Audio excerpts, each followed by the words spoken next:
नमस्कार शेतकरी मित्रांनो. पशुपालन हा शेतीपूरक जोडधंदा तर आहेच, पण दिवसेंदिवस पशुपालनाचे महत्त्व हे वाढत चाललेले आहे. आता हा जोडधंदा राहिलेला नसून पशुपालन हाच मुख्य व्यवसाय बनत चाललेला आहे. पशुपालनामध्ये पशु आहाराचे अनन्यसाधारण महत्त्व आहे आणि पशु आहाराचे योग्य नियोजन केल्यास पशूंपासून मिळणारे जास्तीत जास्त उत्पन्न आपल्याला घेता येते.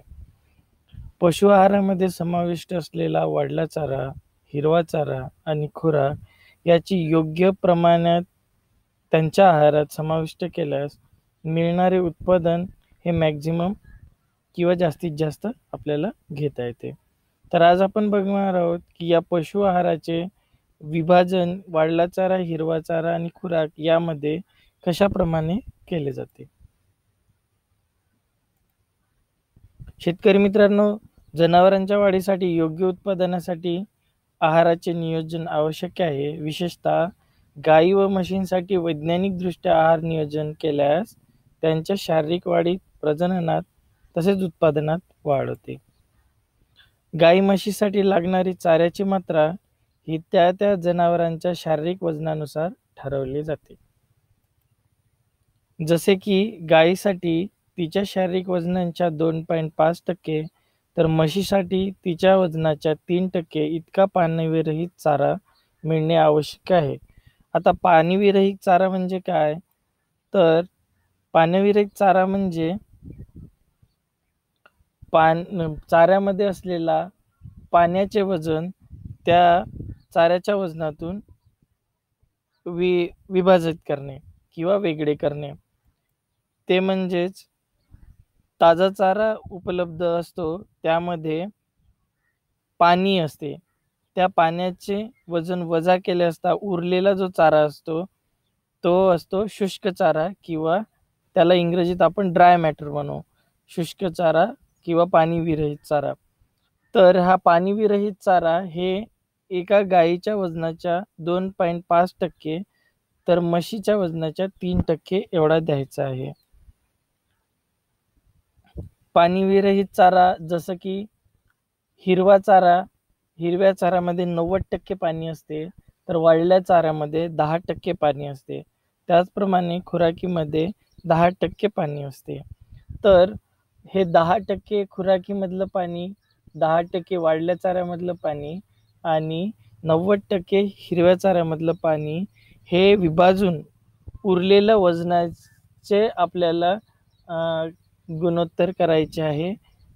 जे गुणोत्तर वजनाने 2.5% हे गायीच्या वजनासाठी तर 3% म्हशीच्या वजनाचे असले पाहिजे. वजनानुसार चाऱ्याच्या मात्रेची टक्केवारी ओला चारा, वाळला चारा, खुराक यामध्ये कसे करायचे हे आपण खाली बघणार आहोत. उदाहरणार्थ बघा मित्रांनो, समजा एका गायीचे वजन 400 किलो आहे. याप्रमाणे 400 किलोचे 2.5% म्हणजेच 10 किलो पाणी विरहित चारा प्रतिदिवस द्यावा लागेल. तर याचे गुणोत्तर या प्रकारे केलेले आहे की 400 गुणिला 2.5 भागिले 100 म्हणजेच 10%, 10 किलोग्राम चारा हा आपल्याला त्या गायीला द्यायचा आहे. तर 10 किलो हा पाणीविरहित चाऱ्याचे वजन आहे. या 10 किलो पाणीविरहित चाऱ्याचे ओला चारा, वाळला चारा व खुराक यामध्ये खालीलप्रमाणे विभाजन करावे.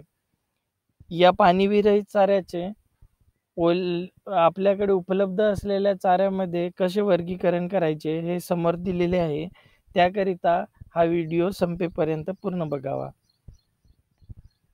आता मित्रांनो, 400 किलोच्या गायीला एकूण 10 किलो पाणीविरहित चारा लागतो.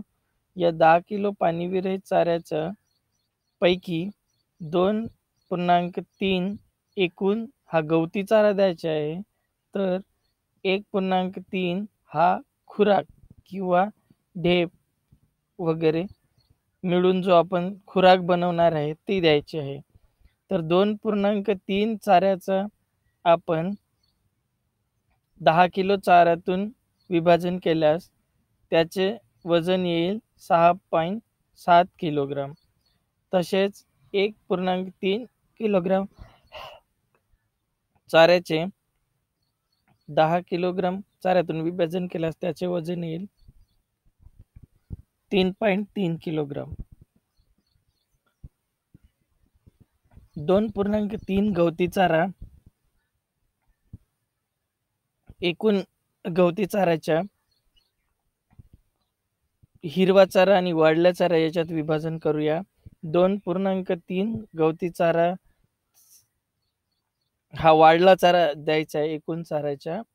त्याचे वजन येईल 4.4 किलो पाणी विरहित चारा. तर हिरवा चारा हे 1.3 एवढा द्यायचा आहे. तर त्याचे वजन येईल 2.3 किलोग्राम. आता हिरव्या चाऱ्यापैकी एकदल चारा जसं की मका आहे, ज्वारी आहे, बाजरी आहे, अशा प्रकारचा हिरवा चारा जर आपण दिला तर तो 3.4 एवढा द्यायचा आहे. आणि हाच चारा जर आपल्याला द्विदल चारा जसं बरसीम आहे, लुसन आहे, अशा प्रकारचा चारा द्यायचा असल्यास तो 1.4 एवढा द्यायचा आहे. तर 1.4 चे गुणोत्तर केल्यास तो 0.57 किलो एवढा पाणी विरहित चारा येते. आता ही जी वजने आलेली आहेत मित्रांनो, ही पाणी विरहित चाऱ्याचे वजने आहेत. आता या पाणी विरहित चाऱ्यांचं आपण पाणीयुक्त चारा म्हणजेच आपल्याकडे उपलब्ध असलेल्या चाऱ्यात रूपांतर करूया.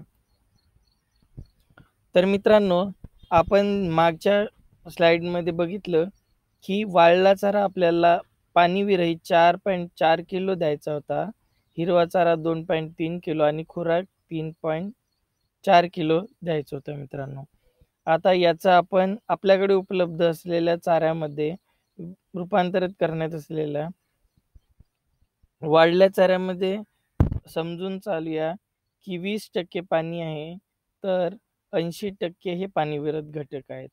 तर त्या 80% पाणीविरहित घटकांना आपल्या पाणीविरहित वजनाशी गुणोत्तर केल्यास 5.5 किलो एवढे वजन येते. तर 5.5 किलो आपल्याकडे उपलब्ध असलेला वाढला चारा हा आपल्या त्या गाईला द्यायचा आहे. त्याचप्रमाणे हिरव्या चाराचे पाणी विरहित वजन 2.3 किलो आहे. यामध्ये 90% पाणी आहे असे समजून चालले, तर 10% पाणी विरहित घटक आहे.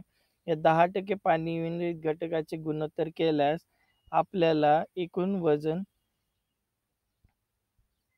येणार 23 किलो. ह्या 23 किलोचा एकदल चारा आणि द्विदल चारा याच्यात गुणोत्तर केल्यास आपल्याला येईल 17.25 किलो आपल्याला एकदल हिरवा चारा, तर 5.75 किलो हा द्विदल हिरवा चारा आपल्याला द्यायचा आहे. त्याचप्रमाणे आपल्याकडे ज्या वजनाचे 3.4 किलो आपल्याला पाणी विरहित खुराक द्यायची होती, त्याला 10% पाणी आहे आणि 90% पाणी विरहित घटक आहे असे समजून चालल्यास त्याचे गुणोत्तर म्हणजे एकूण 3.8 किलो खुराक हे आपल्या त्या गाईला द्यायची आहे. तर मित्रांनो, ही जी मात्रा ठरवून दिली होती ती बंदिस्त गोठा पद्धतीसाठी होती. चरायला जाणाऱ्या जनावरांसाठी ही चाऱ्याची मात्रा कमी लागेल. याप्रमाणे जनावरांच्या वजनानुसार लागणारी चाऱ्याची मात्रा ठरवता येते. जर आपल्याला हा व्हिडिओ उपयोगाचा वाटत असेल तर लाईक करा मित्रांनो आणि चॅनल सबस्क्राईब करा पुढील माहितीसाठी.